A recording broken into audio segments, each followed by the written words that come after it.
જતું કરવું અને જોઈ લેવું,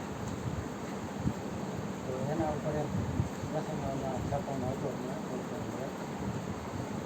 એક રાજા અને દીકરી પૂરી હતી, અને સામે ઘણી શેઠ એને એક દીકરી. એવી એને ઘણી શેઠની દીકરી એક કાચકીથી માથું ઓળાવ્યું. એ કંઈક અલગ પ્રકારની હતી કાચકી, હીરા જડિત કે ગમે. એ કાચકી રાજાની દીકરી જોઈ ગઈ. હવે રાજાની દીકરી જોઈ ગઈ એટલે રાજાની દીકરી કે મારે એ કાચકી જોઈ.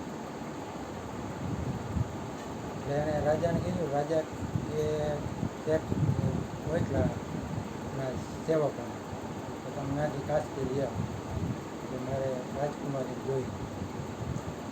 તો ઓલી દીકરીને એ કાચકી એવી ગમતી એટલે એ કે હું ન આવું. તો રાજાએ પછી એના બીજા સૈનિકોને મોકલ્યો કે ઓલા લોકોને મારી જોડી કરીને કાચકી એને અપાઈ રાજકુમાર. હવે ઓલાને ઘણી શેઠને એમ થયું કે હું અહીંયા રહું અને મારી યાર આવું થયું તો મારી દીકરીને ગમતી વસ્તુ લઈ ગઈ.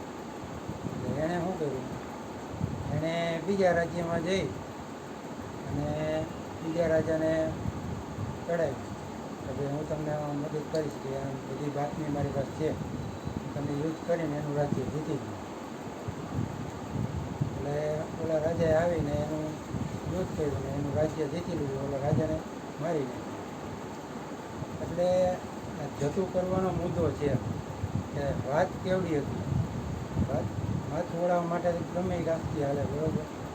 તો જતું કરવું એ જતું કર્યું હોય તો કાંઈ માથો જ નહોતું. આપણે કે તંત મૂકતા નથી. ઘણી આપણા જીવનમાં ઘણી એવી નાની નાની બાબતો બનતી જેમાં કોઈ પેલું હોય નહીં, પણ માથાટ મોટી થઈ જતી હોય. એટલે તંત મૂકવું એમ બાબુએ કીધું જતું કરવું. જતું કરવામાં મજા છે. બોલીએ સદગુરુ મહારાજ.